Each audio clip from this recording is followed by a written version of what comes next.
Olá, amigos do Dedinho de Prosa. Nós temos hoje aqui uma convidada internacional, é a professora Leonor. Bom dia, Leonor, tudo bem? Bom dia, Marcos, meu amigo. Primeiro, muito obrigada por este convite. Estou muito feliz. É uma honra, na verdade, participar neste espaço dedicado à educação tão importante e necessário. Eu acho, Marcos, que precisamos de assim, momentos nos quais a gente possa debater este grande assunto que norteia a nossa vida, né? Que é a educação. Fundamental. Muito obrigada. E eu que agradeço também a sua presença. Tá bom, mas como a gente sempre faz, Leonor, eu quero saber, eu não gosto de fazer a apresentação, eu gosto que a pessoa faça. Então, quem é Leonor? Ih, que difícil, né? Bom, eu acho assim que eu me defino, me considero uma cidadã do mundo.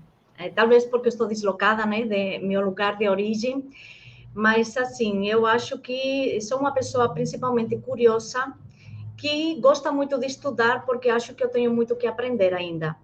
Então, cheguei nesse mundo da educação quase de maneira acidental, mas eu gosto de falar que foi o acidente mais bem sucedido da minha vida, né?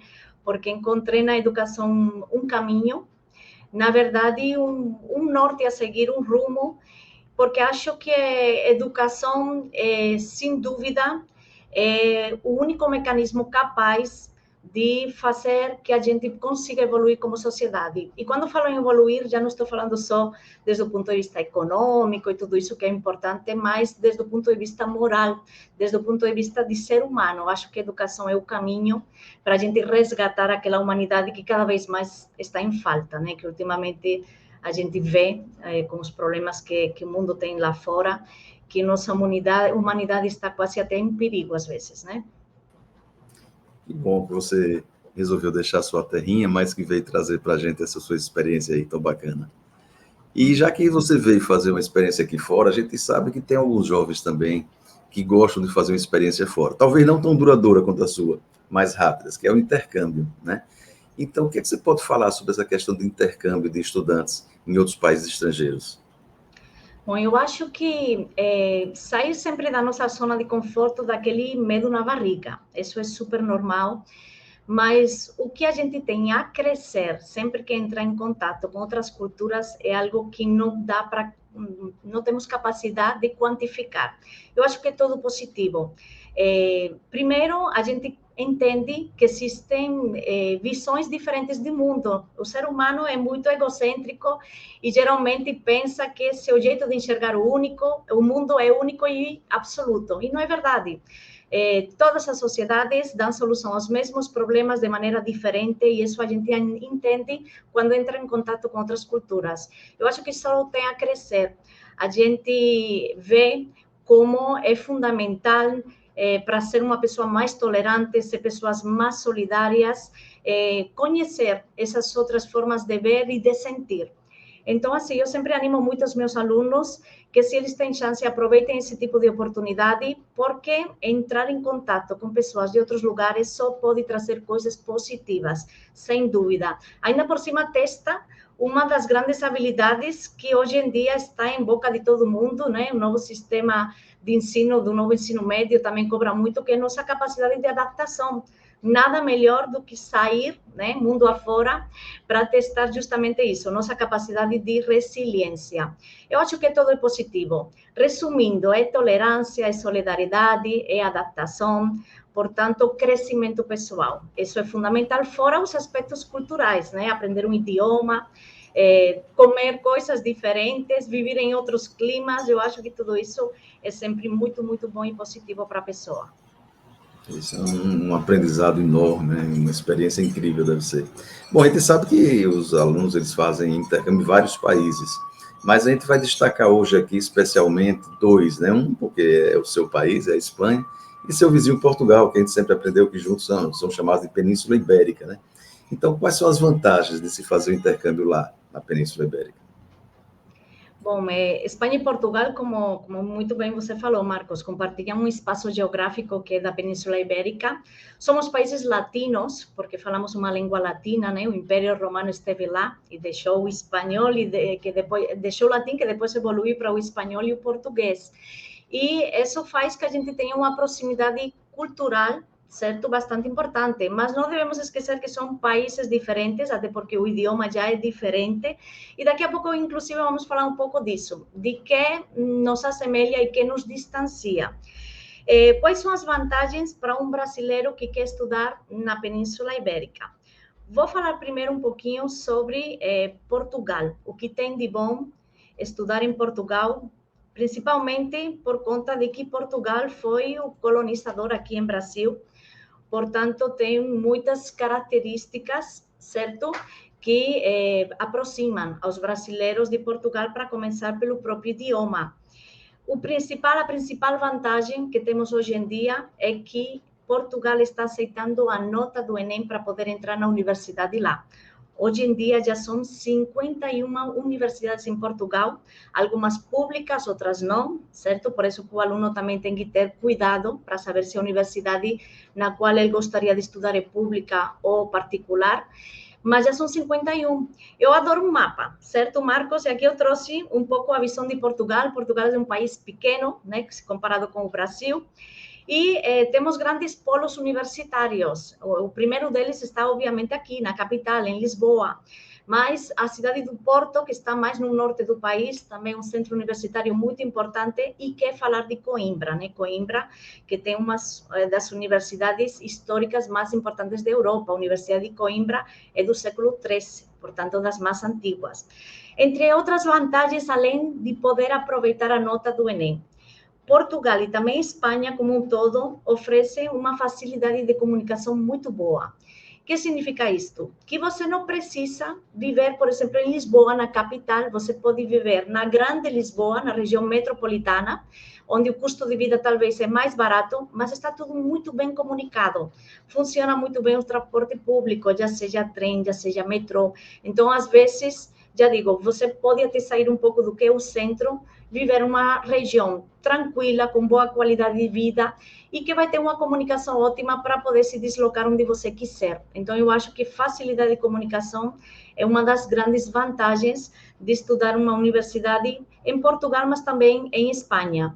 Outra é a infraestrutura das universidades, né? Totalmente equipadas. Em Europa temos as universidades praticamente mais antiguas do mundo, não as mais, né? Inclusive, eu estive fazendo uma pesquisa bem interessante e vi como a primeira universidade do mundo está no Marrocos, na cidade de Fez, do século VIII, final do século VIII, século IX, foi construída essa universidade. Também temos a Universidade do Egito. Então, o norte da África como um todo. Depois também no Irã, né? Já no Oriente Médio, surgiram as primeiras universidades. Mas no que é a Europa, temos aí a Universidade de Bolonha, na Itália, que é a mais antiga, e posteriormente Oxford, Salamanca, já na Espanha, Coimbra. Portanto, estamos falando de universidades seculares que hoje em dia estão totalmente modernizadas, com umas infraestruturas incríveis, bibliotecas de cair o queixo, realmente, onde você se perde, já não só na arquitetura da própria biblioteca, dos prédios, mas também pelo acervo que o aluno pode encontrar lá. Acho que essa é uma das grandes vantagens de estudar lá. E também, uma coisa muito importante é que hoje em dia uma pessoa que consiga um diploma, um certificado de um curso de universidade na Europa, ele é válido em todo o território. Existe na União Europeia um acordo chamado Acordo de Bolonha, ele é do ano 1999, onde os países signatários se comprometeram a fazer uma reforma na educação, no nível superior. Que reforma foi essa? Pois, principalmente, eles equipararam todos os cursos de nível superior, ou seja, já não só a estrutura do curso era a mesma, mas também, inclusive, o nível do aprendizado. Isso facilita muito, porque se você estuda em Portugal, na Espanha, na França, não interessa onde você estiver, e você conseguir uma titulação, ela vai ser válida e não precisa ser revalidada, porque já foi feito esse trabalho de equiparar os currículos de todos os cursos na União Europeia. Ainda temos uma boa notícia: não só os países da União Europeia são signatários do Acordo de Bolonha, tem outros países que, mesmo não formando parte da União, também quiseram entrar nessa, porque acho que facilita muito a comunicação de pesquisadores, de alunos, de intercâmbios. Portanto, é um título lá é super abrangente. Países, por exemplo, como Noruega, que não está na União Europeia, Suíça, Grã-Bretanha, que saiu da União Europeia, Rússia, Turquia, também está aceitando qualquer diploma europeu, sem necessidade de revalidação. E o Brasil? É importante. E o nosso país, Leonor, ele aceita? Então, por enquanto não, mas em Brasil ainda temos que revalidar, como experiência pessoal, eu tive que revalidar meu certificado de jornalista aqui, mas sim que é verdade que não é muito complicado. Alguns cursos exigem sim que a pessoa faça uma prova, porque o que é feito, na verdade, é uma comparação de currículo. Se tem alguma matéria que aqui é considerada importante e lá não foi feita, o aluno, quando vem para cá, tem que cursar essa matéria para poder conseguir o seu certificado brasileiro. Mas se por comparação a distância não é muito grande, nem sequer precisa fazer nada, é simplesmente entrar com um processo administrativo numa universidade federal, que são os órgãos encarregados de fazer essa revalidação. É claro que tem data para fazer isso, de vez em quando sai um edital para poder revalidar diploma internacional e fazendo essa tramitação burocrática, geralmente se consegue. Alguns cursos, como medicina, sim, precisam de uma prova a mais, né? Mas na maioria dos casos é um processo bastante tranquilo. Por exemplo, jornalismo, no meu caso, não precisei fazer prova nenhuma, simplesmente o processo administrativo e consegui a revalidação aqui no Brasil. Além de esta vantagem do diploma europeu que estávamos falando, Marcos, também outra vantagem é que lá os cursos, já a pessoa quando acaba sai com um grau de mestrado, ou seja, em Portugal temos vários ciclos no ensino superior, são 3 ao todo, e os 2 primeiros é o que o aluno cursa na universidade já de cara. Começa, faz 3 anos, que seria o primeiro ciclo, aí consegue a licenciatura, que é como se chama lá, que equivale à graduação de aqui. Mas depois o segundo ciclo, que é automático, os alunos podem fazer sem realizar prova nenhuma, faz parte do curso, já é considerado um nível mestrado. Então, olha só que coisa boa, a pessoa cursa os 5 anos na universidade, mas já sai com uma graduação maior, né? O mestrado já é uma pós-graduação, na verdade. Depois, para aqueles que querem continuar na vida acadêmica, claro, fazem um terceiro ciclo, que aí seria o ciclo de doutorado, né? Que seria já o máximo que pode conseguir na universidade. Ainda por cima, mais vantagens, né? Estou aqui vendendo as universidades europeias, literalmente, bolsas de estudo. São muitas as oportunidades que o aluno tem, já sejam por bolsas de mérito, que são aquelas que a própria faculdade concede, em função das notas do aluno. Se o aluno conseguir manter uma nota média boa, vai ter acesso a bolsas de mérito. Também temos ajuda dos países que falam língua portuguesa, é a famosa CPLP. É uma comunidade que concede bolsas de estudo aos países que falam português em função ao número de habitantes. E como o Brasil é o país que fala português com mais número de habitantes, é o que mais bolsas de estudo recebe. Bom, pois elas também são aceitas nas universidades em Portugal.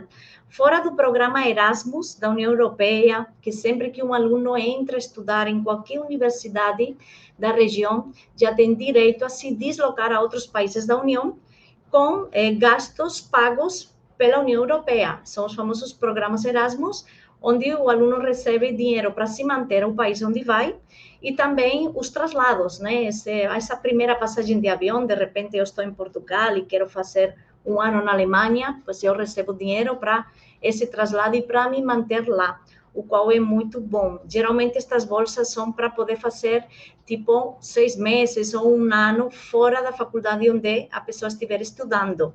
E também existem organizações privadas, como por exemplo o Banco de Santander, entre muitas outras, que também ajudam bastante neste quesito com bolsas de estudo para cursos muito diversos. Última vantagem, obviamente, acesso ao idioma. Se a pessoa vai para a Espanha, já vai ter que aprender um idioma sim ou sim, vai ter que se adaptar ao espanhol.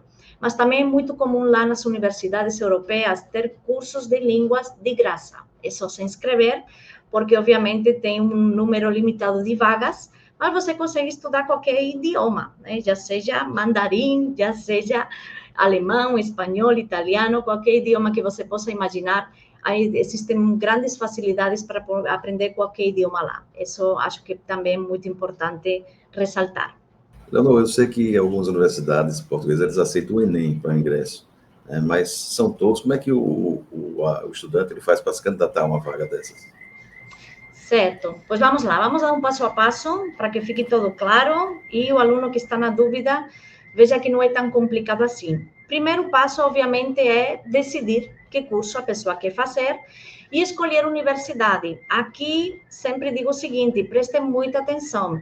O Enem é aceito em 51 universidades lá em Portugal, mas nem todas são públicas. O interessante é que o aluno perceba esse detalhe, porque, obviamente, se for uma universidade particular, vai ter que pagar mensalidade, se for pública, não. No caso da Espanha, na Espanha, por enquanto, temos a Universidade de Jaén, na região da Andaluzia, que aceita a nota do Enem sem problema nenhum, e existem outras universidades, como a Universidade de Sevilla, por exemplo, a Universidade de Cádiz, onde o aluno não precisa nem ter o Enem. É só com o ensino médio, é claro que uma nota média muito boa no ensino médio, o aluno brasileiro hoje em dia está sendo aceito nessas universidades no sul da Espanha, principalmente Universidade de Sevilla e Universidade de Cádiz, né, que são duas grandes cidades espanholas. Mas o primeiro ponto, escolher curso e escolher universidade. Aqui temos a lista de todas as universidades de Portugal que estão aceitando o Enem. Vejam que são muitas, inclusive algumas delas, se podem perceber pelo nome, está chamando Instituto Politécnico. Bom, que ninguém sinta que isso não é ensino superior. Na Europa, onde se estuda as engenharias, é chamado Institutos Politécnicos, né? Por isso, daí esse nome. Mas aqui temos todas ao completo. Passo número 2. Uma vez que eu já escolhi a universidade, eu vou entrar no site da universidade e procurar o edital para candidatura de alunos internacionais. É muito fácil. Até, inclusive, eu fiz aqui um print da Universidade de Lisboa e logo de cara já aparece. Concurso especial para alunos internacionais. É super fácil de achar. Por quê? Porque nesse edital vão vir as datas nas quais o aluno pode se candidatar para essa vaga. Uma vez que o aluno já tem faculdade e já encontrou esse edital, o próximo passo, claro, é ver quando abre essa inscrição e fazer a inscrição online. É tudo aqui, desde o Brasil. Fazemos a inscrição online, a depender da data que esteja escrita no edital, e, obviamente, vamos ter que enviar alguns documentos. Que documentos iniciais são esses? Pois é passaporte, é a nota do Enem, é o certificado do que o aluno acabou o ensino médio, são as notas médias do ensino médio, que lá na Europa são super importantes, conta tanto quanto a nota do Enem. Portanto, ter um bom currículo no ensino médio é fundamental. E uma carta de motivação, dizendo por que eu mereço ter uma vaga para estudar lá. Esses são, digamos, os documentos iniciais que na maioria das faculdades estão pedindo para na hora de se candidatar. É super simples, é tudo online e, geralmente, todas as universidades abrem 3 momentos para fazer essa inscrição. O primeiro momento é no mês de janeiro, o segundo momento costuma ser no mês de abril e o terceiro momento costuma ser no mês de junho. Qual é a sugestão nesse caso? Na Europa, devido à localização geográfica, o curso acadêmico sempre começa no mês de setembro. É diferente daqui do Brasil, né? Que a gente vai justamente com um ano, começa em janeiro até dezembro. Lá não, lá é diferente. A gente começa em setembro e depois o curso vai acabar em junho do ano seguinte. Por que em junho? Porque justamente o mês de julho e agosto coincide com o verão de lá. Então é época de férias. Devido a isto, sempre aconselho os alunos começarem em janeiro, que é quando sai a nota do Enem, mais ou menos aqui no Brasil. Se tem interesse mesmo de estudar para fora, já nessa época, tentar já a inscrição. Por quê? Porque aí vai ter tempo suficiente, até chegar setembro, para organizar toda a papelada que vai precisar na hora de viajar. Porque, claro, vamos convenir que nos deslocar para outro país vai exigir da gente uma série de requisitos, papéis, que demora tempo de conseguir. Portanto, quanto antes o aluno fazer a inscrição, muito mais tranquilo e fácil fica. Então, depois de fazer essa inscrição, qual é o seguinte passo? Primeiro, todo documento que eu tenho que enviar, essa lista que eu comentei antes, tem que estar apostilado.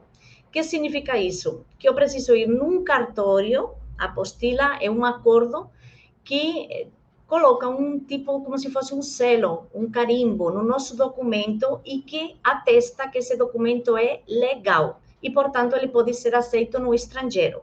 Pois toda essa documentação que coloquei antes, de certificado de ensino médio, da nota do Enem, tem que estar apostilado. Isso não é difícil de conseguir, é só ir num cartório aqui no Brasil, certo? Também é importante dizer que nem todo cartório faz, é questão de procurar aqui em Aracaju, mas existem cartórios que apostilam. Ainda por cima, cuidado com a nota do Enem. Tem uma boa notícia para os estudantes, Marcos, e é que a nota do Enem, na maioria das universidades em Portugal, ela não se toma como um todo. Simplesmente vai ser considerada aquela parte da nota do Enem que tem a ver com o curso que você quer estudar. Por exemplo, se você quer estudar direito, obviamente não interessa a nota que você tirou em matemática ou a nota que você tirou em ciências da natureza. Portanto, só vai servir do Enem aquela parte que pode ser aproveitada no curso que você vai fazer. Olha que coisa boa, né? Isso já dá um Isso é uma descanso. boa notícia, né? É um pouco diferente do nosso caso aqui, que o aluno tem que ter o conhecimento geral. Isso, em todas as áreas, né? Lá não, lá depende daquilo que você quer estudar, certo? Também é bom lembrar que o jeito da nota, de lá, o jeito de contar a nota é diferente. Aqui no Brasil é até 1.000, em Portugal é até 200. Então, a maioria das faculdades oferecem no site uma calculadora de conversão, onde você pode jogar sua nota do Enem e diz quanto equivale lá em Portugal sua nota, né? Então, aí também fica mais fácil. É importante falar que para poder entrar numa universidade lá em Portugal, mais ou menos o aluno tem que ter, em média, de 650 a 700 na nota do Enem. Lembrando que a área do conhecimento específica para seu curso é a que vai ser considerada, certo? Finalizando já quase. Depois de fazer essa inscrição, é claro, temos que esperar a carta de aceite da universidade. A universidade vai enviar para a gente uma carta de aceite dizendo que ok, que a vaga é nossa.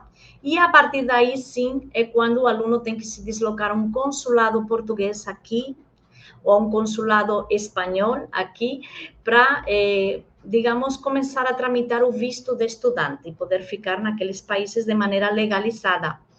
Obviamente, aqui estamos em Aracaju, então o consulado que está mais perto da gente está em Salvador, tanto de Portugal quanto de Espanha, mas existem também consulados em outras cidades do Nordeste, como Recife, Natal, Fortaleza, fora, claro, os grandes centros do país, como são Brasília, São Paulo, Rio de Janeiro. Então, o consulado é que não falta. O mais próximo da gente, Salvador. E, por último, uma coisa importante, Marcos, que eu queria lembrar, porque quando um vai para o estrangeiro, fica aquele medo, e se eu ficar doente, o que acontece comigo, né?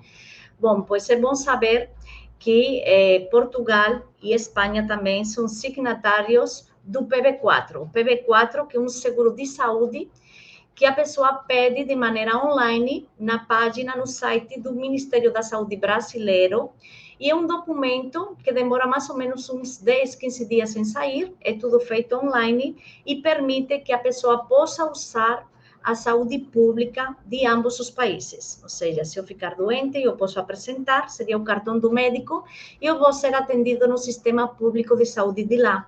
Lembrando que o sistema público de saúde de lá é muito bom, está considerado entre os melhores da Europa, tanto o de Espanha quanto o de Portugal. Portanto, a pessoa não tem nenhum problema, vai ser muito bem atendido, e com esse documento se soluciona qualquer tipo de medo que possa ter devido a isso, né? Porque todo mundo está sujeito a ter um pequeno contratempo de saúde, pois já sabe que está coberto, sim, pela Seguridade Social Pública dos países. Agora, uma pergunta que eu acho que é curiosidade, pode ser um empecilho para as pessoas, mas eu queria saber com relação aos custos, né? O custo de vida na cidade, ao custo do intercâmbio desse, como é que sai esse valor? Certo. Então, eu trouxe aqui as cidades mais importantes de Portugal, porque, claro, outra grande preocupação é quando um vai para fora, é quanto dinheiro eu vou gastar. Bem, obviamente Lisboa é a capital, portanto é a cidade mais cara do país. E eu trouxe aqui valores médios para que o aluno possa ter noção. Por exemplo, em alimentação, isto serve para todo Portugal e também para a Espanha. o custo médio é de 250 euros, certo? Lembrando que €1 são pouco mais de R$ 5 nesse momento. Então, mais ou menos em alimentação é o que uma pessoa gastaria.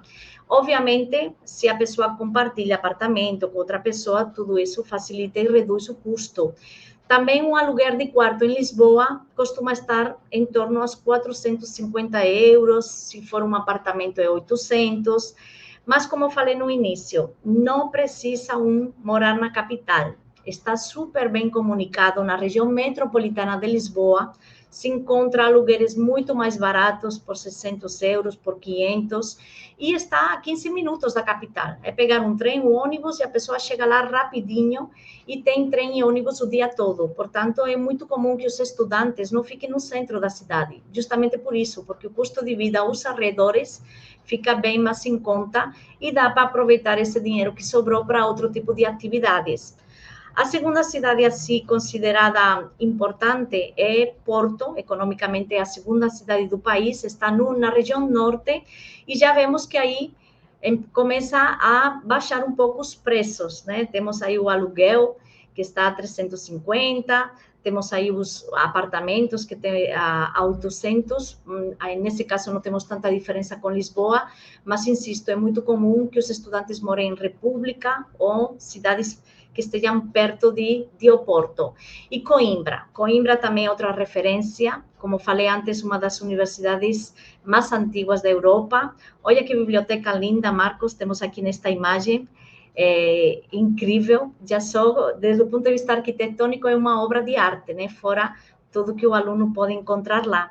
Pois Coimbra é uma cidade bem mais barata, né? Tanto alimentação quanto moradia, é realmente bem mais em conta que a própria Lisboa e Porto.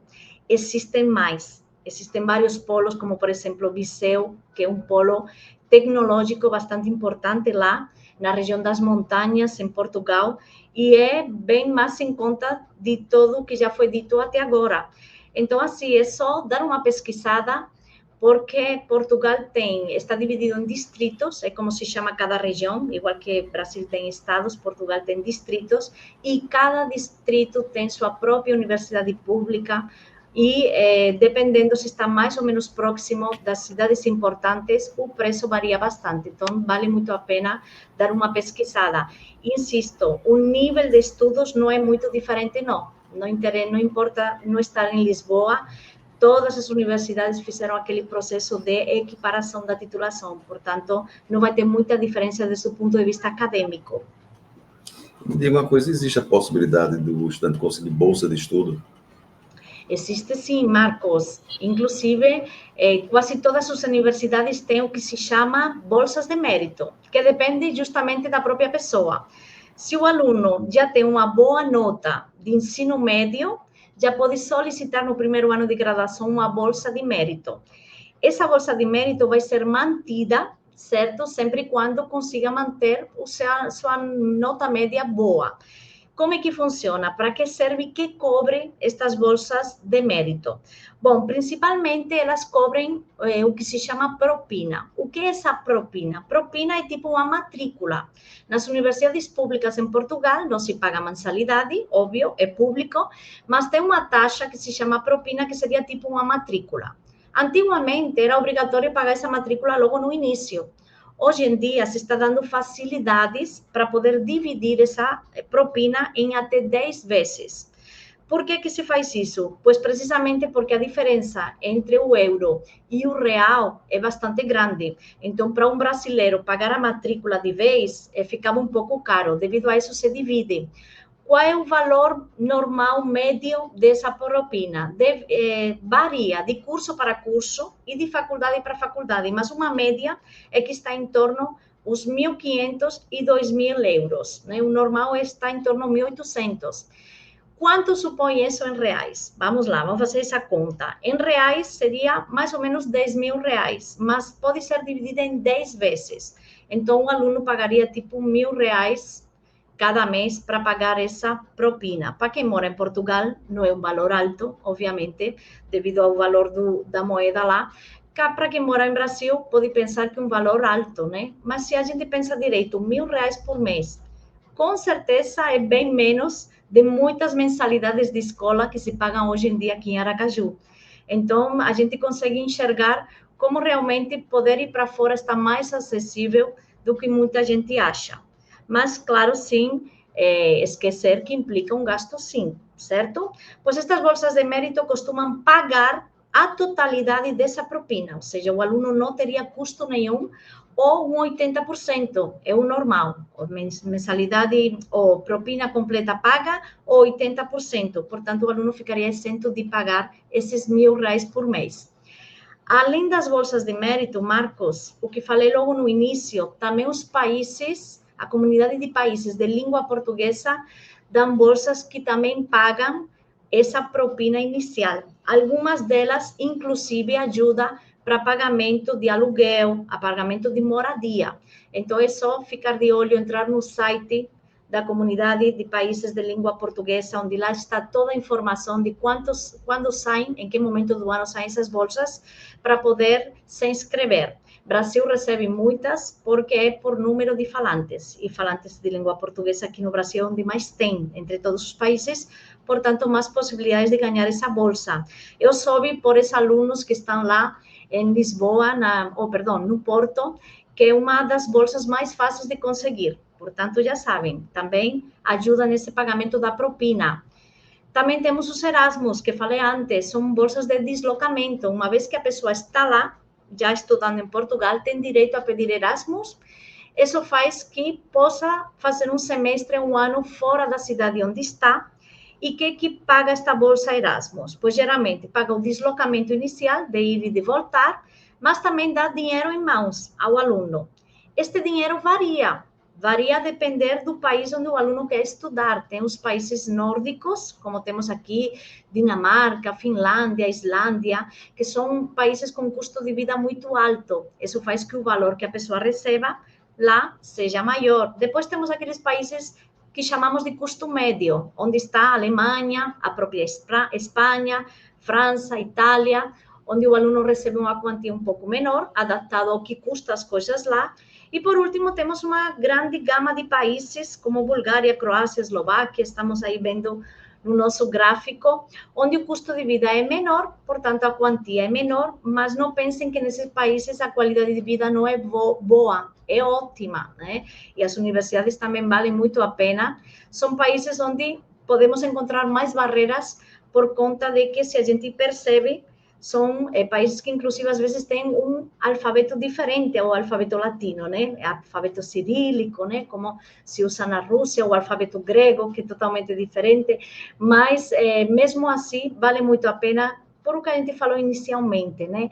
Experiência de vida, contato com outras culturas. O inglês é usado em qualquer um desses países com muita tranquilidade. Portanto, o aluno que consiga uma bolsa Erasmus para ir lá, também vai voltar com uma experiência incrível de vida. Vale muito, muito, muito a pena mesmo. E, para fechar esta parte das bolsas de estudo, é bom saber que existem algumas organizações particulares que também ajudam a estudantes. Muitas, inclusive, bolsas de estudo destas organizações ficam vagas. O que significa isso? Que ninguém reclama, até por falta de conhecimento. Vou deixar aqui assim uma lista enorme para que os alunos tenham essa curiosidade de entrar, pesquisar, porque aí podem encontrar muitas coisas boas. Por exemplo, bolsas do Banco de Santander, da Fundação Estudar, que é uma fundação brasileira, também dá bolsas de estudo para ir para o exterior. Fundação La Caixa, lembrando que esta La Caixa é uma caixa que está na Espanha, não é La Caixa brasileira. É um banco espanhol de Barcelona que também está dando muitas bolsas de estudo para quem quer estudar na Espanha e Portugal, né? Tem para os dois lugares. O Instituto Camões de Portugal, para todo aquele que quer estudar algum curso na área de humanidades ou de línguas, tem também muita bolsa de estudo boa. A Fundação Gulbenkian, que na verdade é turca, mas oferece bolsas de estudo para todo estudante do mundo e tem umas específicas para estudante latino-americano, onde entrariam os brasileiros também super acessíveis.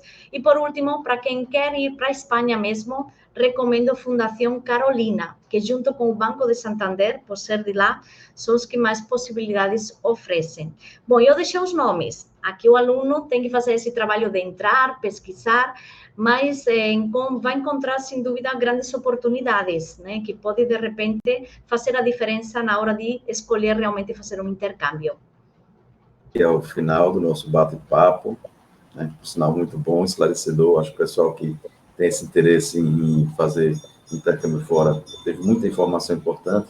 E já que você foi uma pessoa que veio de lá da Península Ibérica, que mensagem você deixaria para esses alunos que querem ir para lá em termos de adaptação e oportunidades?